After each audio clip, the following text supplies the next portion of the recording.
Hi guys, welcome back to Skincare Anarchy. This is your host Ekta, and I have such an amazing guest today. I am so honored and so humbled that she had the time to come onto our little show. And I'm sure all of you have heard of her. She is definitely one of the, most prominent medical professionals right now in the skin health space. So without further ado, I want to introduce you guys to Dr. Ellen Marmur, who is also the founder of Skincare. So welcome to the show, Dr. Marmur. I'm so Hi, excited to hear. Ekta. Hi. Thank you for having me. I'm happy to be on Skin Anarchy. It's my honor. I would love to get started if you could just tell us about your journey and your medical journey and, what got you interested in this specific area. Well, it sounds like your journey is really, really fascinating also. And mine was definitely not rational or linear in any way. So for any listener out there who is kind of lost and kind of a free spirit, but then suddenly decides they want to go and follow their passion in any way, I highly recommend it. So I was a philosophy major and studied Japanese at Vassar College. And after that, I went and led wilderness survival canoeing trips and shaved my head and lived in a tent for a couple of years. And while doing that, I needed to learn wilderness emergency medical training. So I learned some techniques in that. And I did have one camper who twisted her ankle so badly she needed surgery, but we were like 30 miles out in the wilderness. And so I had to rig an ankle brace with duct tape and wood. And that moment of hands-on power of knowledge was so exciting. And it was the catalyst for me to say, you know what, maybe I won't be a philosopher or a wilderness guide or a canoeist. Maybe I'll be a doctor.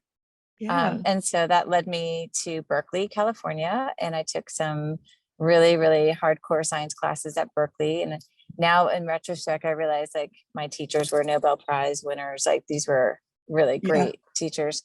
And then I got a number of rejections from medical school and then a number of acceptances. So I went to Einstein in the Bronx.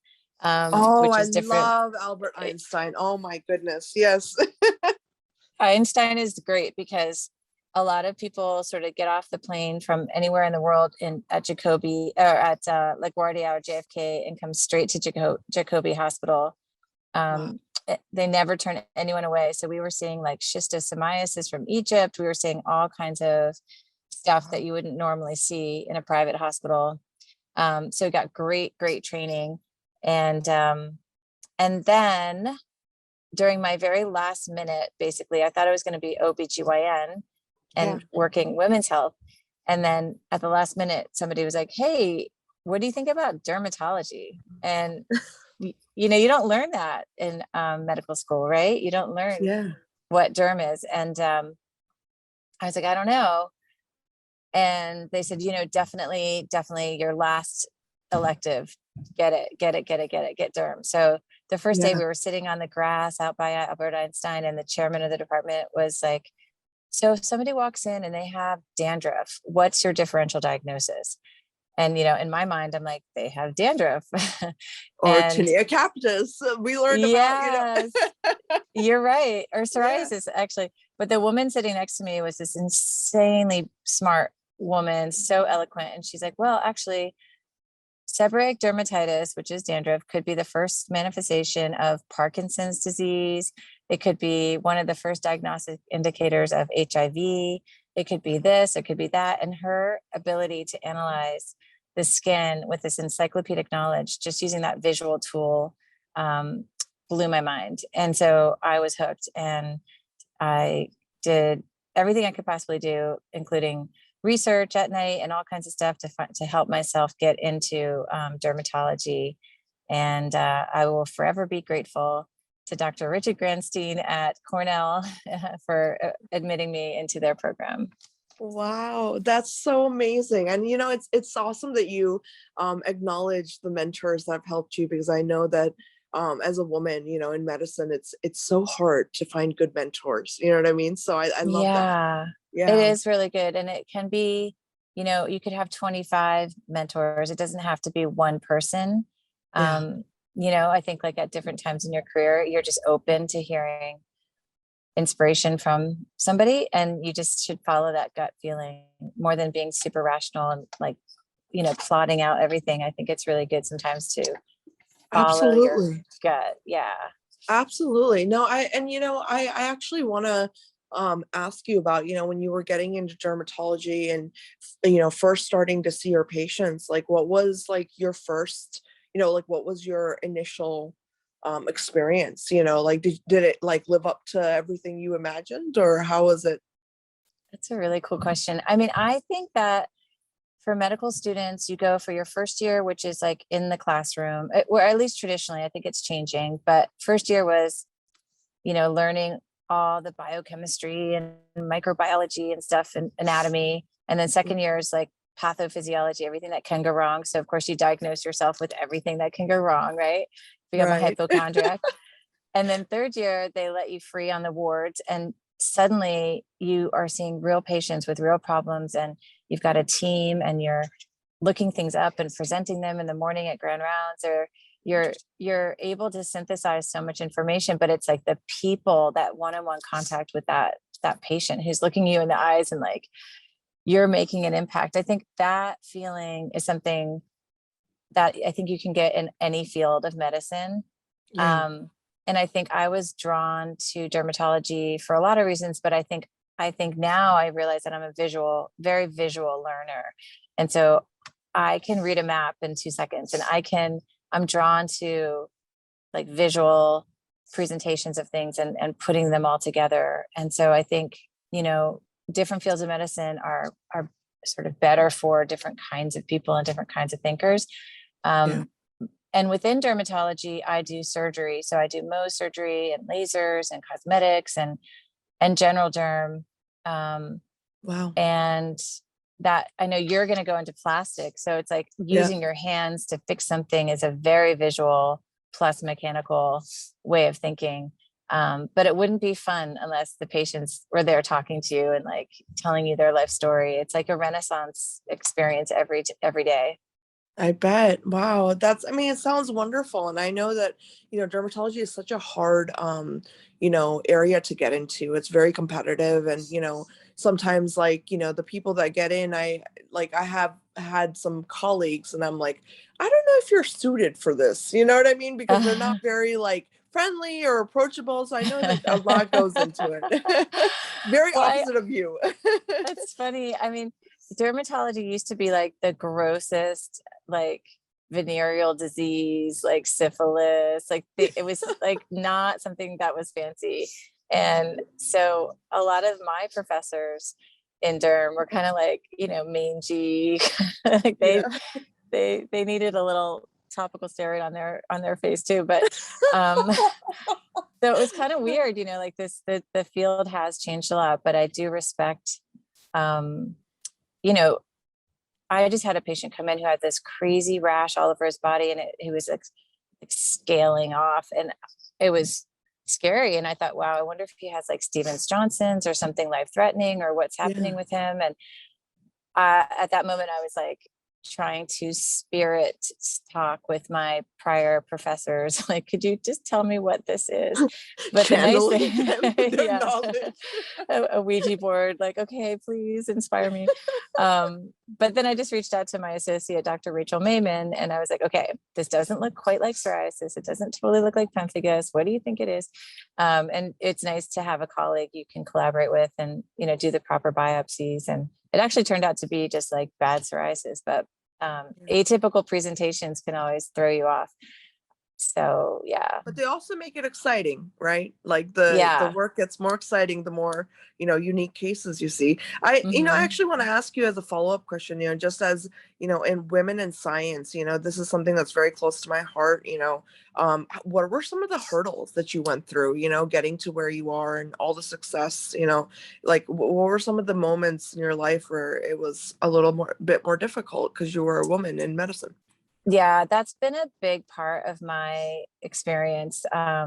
And I call it death by a thousand cuts. So it's never easy. And I don't know if it's actually easy for men either. Yeah. So I think that I think that men have gotten used to having women in medicine too. So hopefully it's getting a little bit easier. But when I started in medicine, I became really busy and successful really fast. And I think, and I tell this to everybody, I think it's because I loved every single day.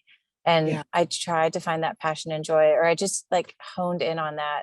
And I think patients really responded to that. So I think that I had great training, great mentors, great professors. I was pretty much scared witless throughout my whole training experience. So I was studying nonstop.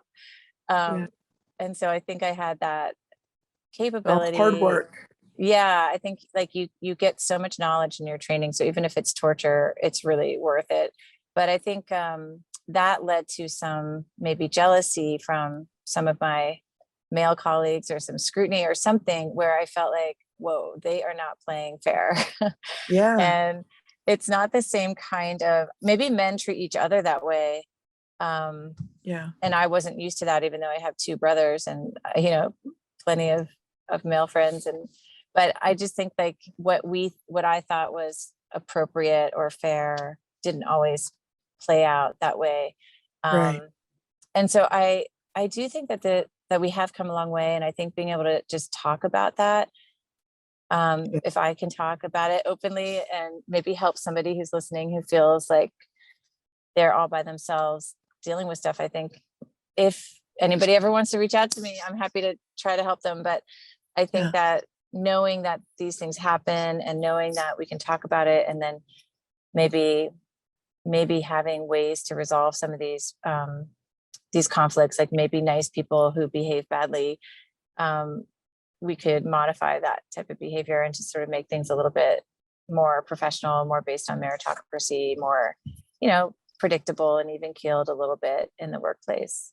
Yeah, absolutely. And I think that's such an excellent point that you brought up. You know, I know for me, like the first time, you know, I was introduced to, like, you know, for me, surgery was like, I knew I wanted to be a surgeon when I was like 5 years old. You know what I mean? So like when I went into third year, I was like looking for, you know, a female surgeon. I was like, oh my gosh, just let me find one, you know, so I can like kind of follow her around.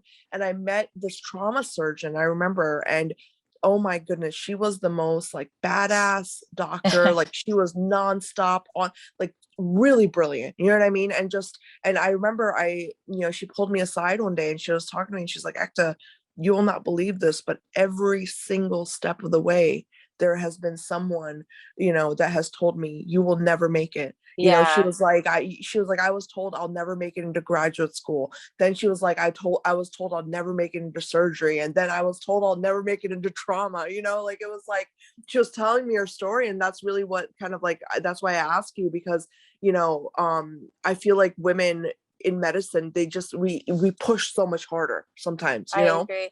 I call those people the negatators. Like it's a verb. Like there are people who want to negatate all the time, and they're just like, you're like, yeah, but why don't I try? Like, yeah, but I mean, maybe it's sheer luck that I've gotten to do what I want to do. But I don't know. I mean, you work your butt off. Dr. Marmur. It's your hard work, and it's your brilliance and your hard work, and there's no shame in saying that. You know what I mean? I think that's the thing that people need to realize, is that, you know, medicine is an area where merit should always come first. You know what I mean? Like just like someone's knowledge should always be the deciding factor of things. So I don't want to harp too much on that topic, but I really want to dive into some questions I have for you, because I know that a lot of people have a lot of confusion these days, you know, with skincare, with skin health, and like, you know, things like acne, for example. You know, I see so many posts on TikTok or Reddit where people are just genuinely confused about acne. And I want to ask you, like, what is the best way to approach acne? You know, just from the beginning, like, what are some steps that people can take to properly go about, you know, getting help for it? Yeah. Okay. So acne, basically people are confused about even what it is. So often people will diagnose themselves with acne when either maybe it is acne, but acne itself has different kinds of acne, like cystic acne. So you need maybe Accutane, or hormonal acne, and maybe you need to modify your hormones or just good old regular adolescent genetic acne. And that's not that hard to get under control under the care of a dermatologist. So there's acne, and then there's rosacea, which can look like acne, but doesn't usually have the blackheads and the kind of zits. It's just more pink bumps. Yeah. And then you actually have eczema. So keratosis pilaris is like a bumpy, dry, kind of like hard, bumpy, dry stuff on the face. Yeah. And the way to know if that's it is if your skin kind of feels dry, usually, if the backs of your arms are also kind of bumpy and dry, or even your thighs. So if you kind of know your skin and think like, what else do I have on my body? Do I get like ingrown hairs? Do I get folliculitis? Yeah.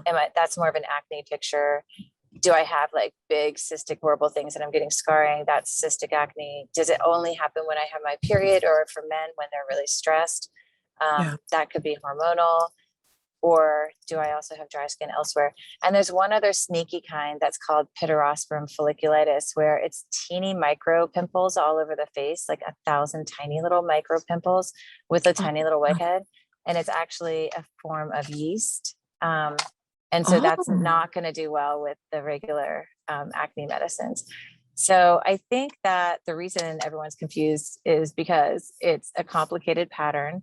And rather than buying charcoal and using, I have a patient today who was like, I put banana peels on my face. And I was like, oh, that's a first. Like, apple cider vinegar. Somebody today was like, I'm drinking apple cider vinegar. I'm like, oh, how's that going for you? Like, how's your GI lining doing? Yeah, right. So they're like going to have other things.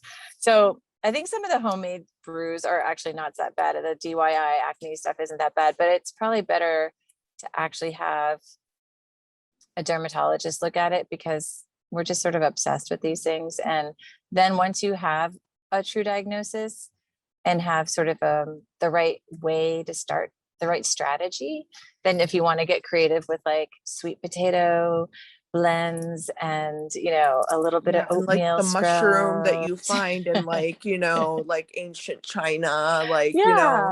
the herbs. Yeah, I hear you. No, that it makes total sense. And honestly, just to summarize what you said for everyone listening, it's like, first go to a medical professional to figure out what you actually have. Like, you might not know. If you think it's acne, that's fine, but it might not be, so Right. that's something that's like, I think, very, very important. And I also yeah. one point that to follow with what you just said, once you do start treating your acne itself can change. And so like some people were maybe they ordered Proactive and then it stopped working for them. That's actually sort of normal with acne. So things change a bit. And then that's also nice to have like a follow-up with your medical professional.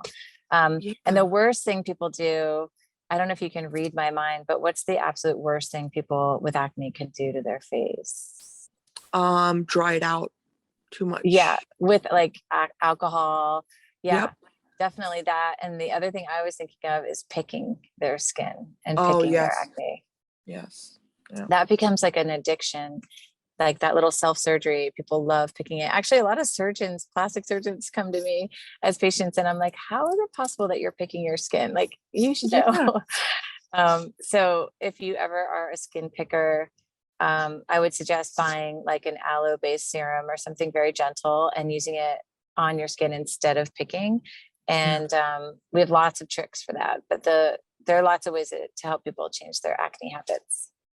I love that. And, I actually, I want to ask you about, like, just following up is about the skincare aspect of, all of the skin health and the skin health concerns that the everyday consumer has. Is how much is too much skincare? Like, I want to know what you think, like, when we're approaching skincare and we're trying to find like, things that help maintain our, our skin, whatever the problem is, where do you think somebody should start?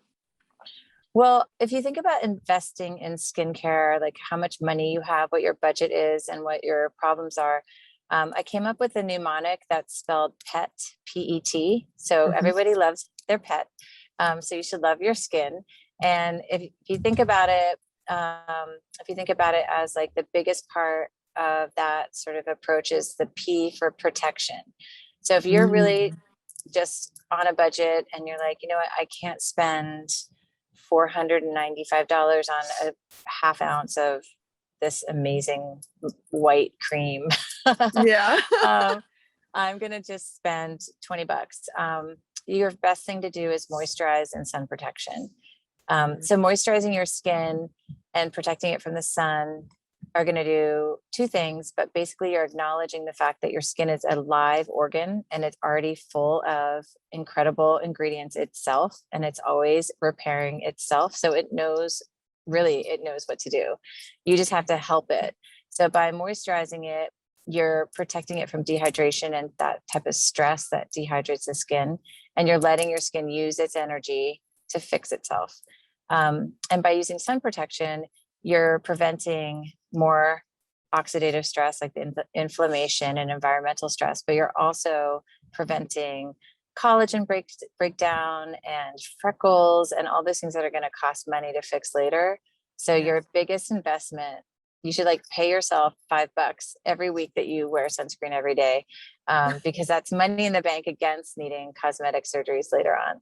So protection. And then the second one is enhancing. So once you're good at the protection habit, you can enhance your skin.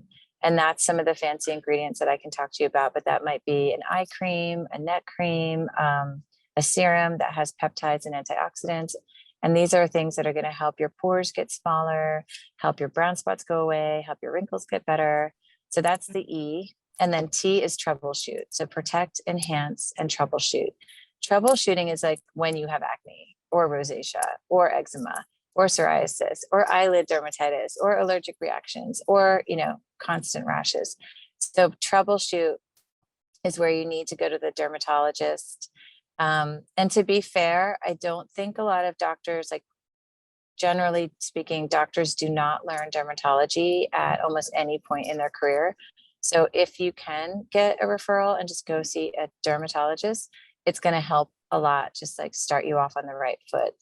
And with all due respect to other doctors, but like if somebody came to me with like a UTI, I'd be like, yeah. I don't always treat that. And so my art of medicine isn't really that. So I'd rather you see like your regular doctor, or your GYN or your urologist. So I think the same thing for skin, like it really is helpful to see a dermatologist. Absolutely. Yeah, that makes total sense. And, I think with skincare, I think we have this habit as consumers, or at least this is how I see it, that, we see a problem and we love Googling. And I think one of my favorite memes of all time is like, your Google search is not the same as my medical degree. Like, I love that meme because it's so true. And, it's hard. Yesterday I was in a really cool virtual meeting for CEW, which is Cosmetic Executive Women. And there were like, I don't know, maybe 100 people who were in this virtual space going from room to room and talking to each other, networking and asking questions. And so a couple of people work for these big data companies where they look at the trends. And one of them said that the two biggest SEO words for skincare are vitamin C and retinol. And that's vitamin C for the younger demographic and retinol for the older demographic. And so the data analyst was saying like, wow, that's so weird because vitamin C is so unstable that it's pretty much inert or useless by the time somebody like opens the bottle for the third time that they're using it. So it's so weird that that trend keeps going. And I think as you and I both having medical degrees, we see that there are a lot of patients coming in who are steadfast in their belief about a particular, you got to drink more water. You're like, well, your body's going to just take what it needs and pee out the rest. But like, yeah, drinking water is good, but it's not the answer, So the same thing with topicals. It does get into a bit of a marketing spin where the data. So let's say all the retail stores sell their data of like what they sell the most. And then a data company has that data. And then they give advice to the L'Oreal's and Estee Lauders that they need to make more products that have those two words in them. So it's really like a little bit of a game of telephone driving the industry rather than, good old fashioned scientific fact and data. So that's, Absolutely. yeah, I think that's Yeah. a bit of the vicious cycle of the skincare world. And for that reason, actually, when I was chief of dermatologic surgery at Mount Sinai, Yeah. I was there from 2004 to 2012. And I did a really amazing research project. I got a grant of like $100,000 from Procter and Gamble and Oh, did an independent study. So I drove the study, and it was a comparison of 7 different topical cosmeceuticals yeah. against each other. So we did baseline biopsies of the skin, 3 millimeter punch biopsies in a sun exposed area, like in front of the ear on, let's say, the left side. We randomized the patients. Then we used the cosmeceutical, and we did drugstore brands up to luxury brands, and the same standardized sunscreen on top. So that was half the face was with the active ingredients and the sunscreen. The other side of the face was just moisturizer and sunscreen. So basically not the fancy ingredients. And then we used it for 12 weeks and then took photos throughout the whole time, did a subjective analysis diary, and then post biopsies. And then we did epigenetic studies looking at the pre and post to see if the actives versus the placebo had any difference. And if they did, what difference did they make? So the data is that, yes, cosmeceuticals do make a difference. Yeah.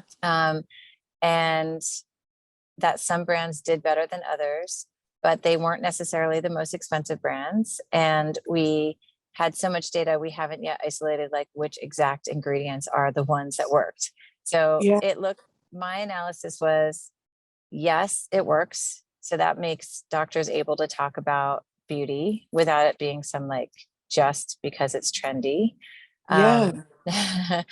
B, the subjective analysis actually did work. So the patients who were like, yeah, my skin looks a lot better, that did correlate with where we did see the epigenetic stuff. So patients' ability to see a difference is basically a really important indicator that the stuff is working. Yeah. And that not all, it's cool, right? It's very cool. No, you're the first, doctor that I've spoken to that's actually giving credit to the research aspect of everything. I am absolutely in love with everything you're saying. I often ask this question to a lot of derms that are super anti skincare and they're super anti topical stuff, and I say, well, how do you know? Yeah, because they haven't done the we don't. studies. Yeah. Yeah, there's no studies. And also the treatments that are available, such as Accutane and topical treatments that are FDA approved, I mean, obviously they work, but they are a little dated, and if we Yeah. don't have this, if we don't have this mentality of putting research and true, novel breakthroughs in, medical science first before everything else, we're never going to find the next best option for people. So I really like that you're talking about the research aspect. Yeah. And it wasn't easy because when you biopsy skin, there's a lot of like, they call it junk. There's like a lot of fibrous tissue and stuff like in there. So really even just to refine the ability, like we actually pioneered the ability to use the skin for these epigenetic studies. And so we gave our database to the Department of Genomics and Genetic Research at Sinai.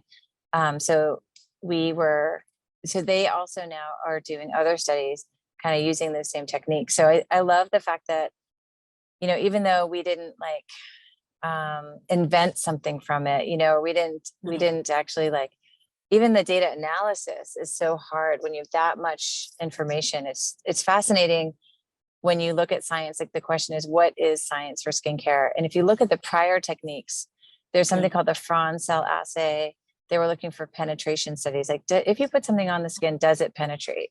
We think the answer is yes.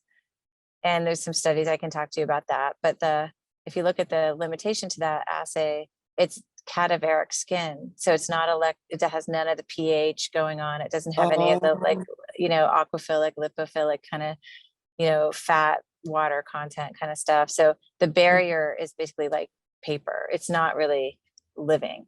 So that you have to look at there's great science here, but you're like, what was that science? So it's not only like, are there studies done? It's like, what kind of studies are done? So, and finally, the zinger to all of that is that the beauty industry does not want to show scientific improvement or scientific data because it becomes very close to what's called a drug, which changes the structure or function of something in the biology of the body, including the skin. So if you actually prove that something changes something, then it changes the definition of a cosmeceutical to something that's more of a drug. And then you have to spend millions of dollars on studies. Absolutely. And then all of our skincare would be way more expensive. Oh yeah. No, I mean, it's so funny that you're talking about this because back in like, I was a huge research nerd, throughout undergrad and everything. And I loved research. And one of my projects actually, it's still being like, one of my papers is still being like used by some, just more dermatological, Cool. peoples. And what I did is basically I looked at the extracts of eucalyptus, mint, turmeric, and I studied their effect on all different strains of bacteria. And one of the strains was even like mycobacterium. And I found that mint and eucalyptus actually had extremely strong antimicrobial properties. So I had this discussion with somebody who was, a founder of a skincare line, and we were talking about eucalyptus and the extract of eucalyptus. And I was trying to make her understand that, yes, okay, that's good, but you have to understand that you're also killing off the normal microbiome of your skin. You know what I mean? So it's like these are very strong extracts. Like you have to that's where that understanding, like the gap, like I saw that very early on as well. You know what I mean? Between like the research and like the academia understanding, and then the clinical practice, and then also the entrepreneurship. It's just, there needs to be this more of like this, synchronicity, you know what I mean? That's there. And like I think it's very interesting, this whole area. That's a perfect story. It's a perfect story because then, you look at who some of the founders are, and I love so many of the founders, and I founded a skincare line too, but I did it because I realized there was a complete white space. Like you just said, there's like in entrepreneurship, you talk about a white space, like where is there a gap? And in my mind, there was a gap in understanding the microbiome and understanding that the body so often our internal stressors and our external stressors, but also that whole layer of living things that are on our skin and whether or not they're in balance, right? So you and I study homeostasis as like the ideal nirvana for the body. It's that it's in homeostasis.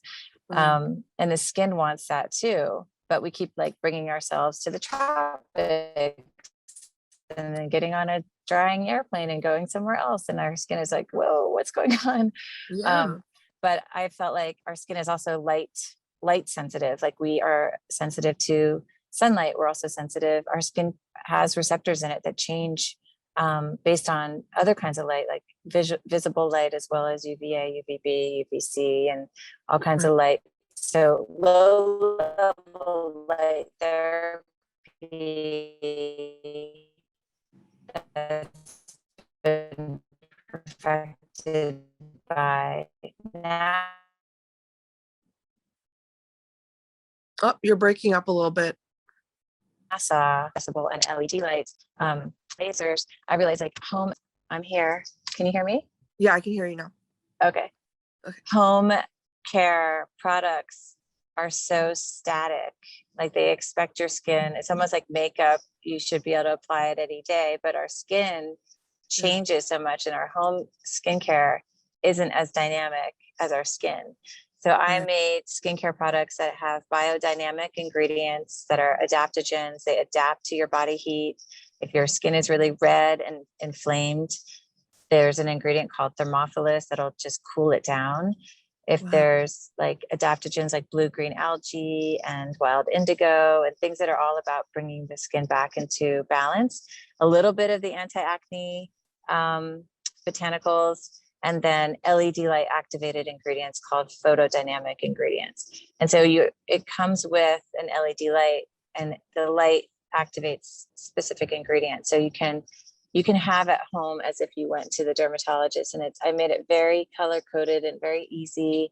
And it's all for either, there's only 3 choices, like acne versus radiance and wrinkles versus when you're sleeping and you're repairing all your skin. So Right. it's good stuff. And so I felt like skincare follow some of those things, like eucalyptus, just go for it, or vitamin C, just go for it.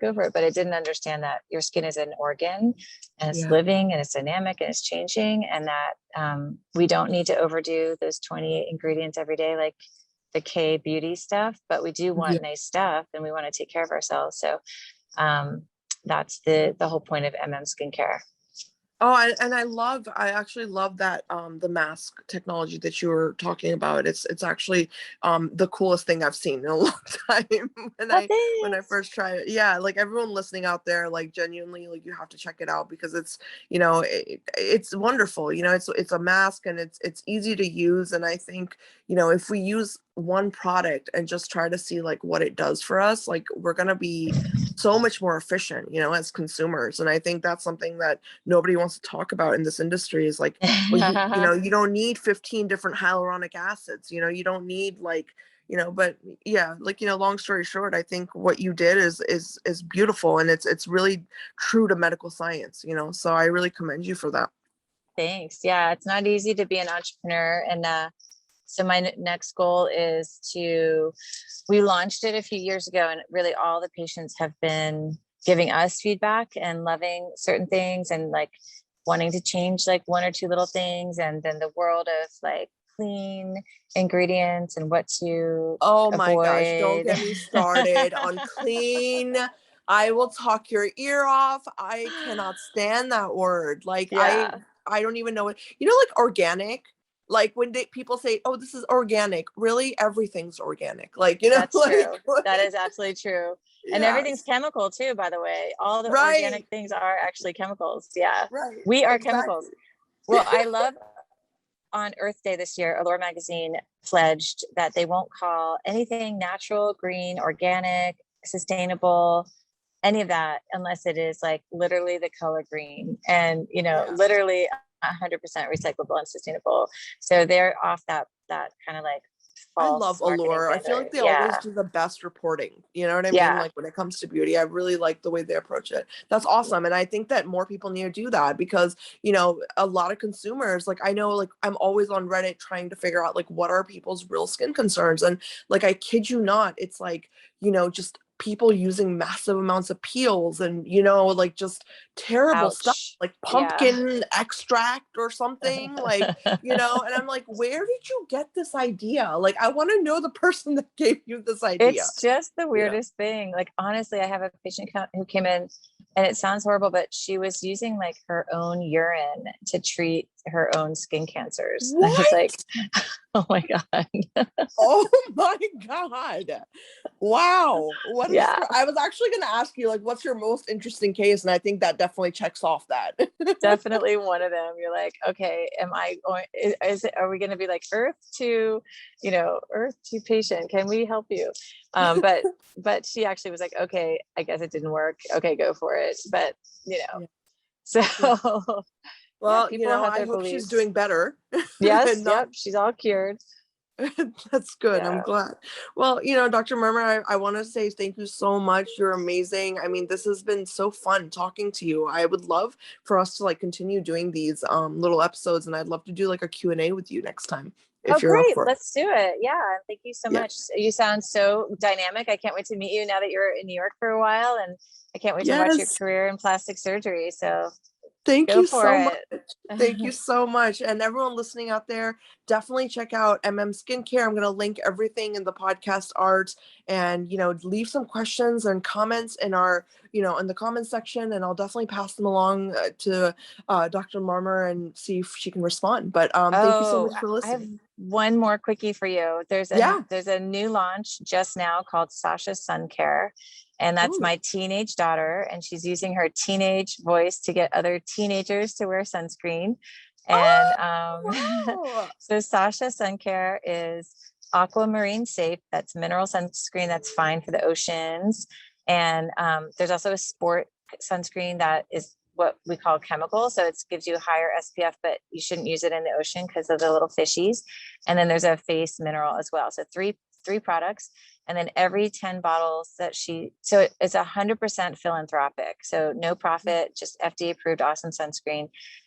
And every 10 bottles she sells saves one family with albinism in Africa. Oh so my gosh. It's amazing. So it's going to be on the Today Show on July 21st. And everybody go buy Sasha Sun Care on MS Yes. Skincare. And can we please have her? I want to invite her on the show. Oh, yes. I want She'll to definitely talk do a all about podcast. it. Okay, Yes. you're the best. Thank you, everybody. Everyone, please go check out Sasha's skincare. I'm going to do it. I'm going to support her 100%. That is such a beautiful thing. I mean, Thank you. I always say, intelligent women raise wise women, and I love that. I love That's that. a cool quote. I'll tell her that. Ekta, thank you so much. And everybody, thank you. Thank you so much. Okay.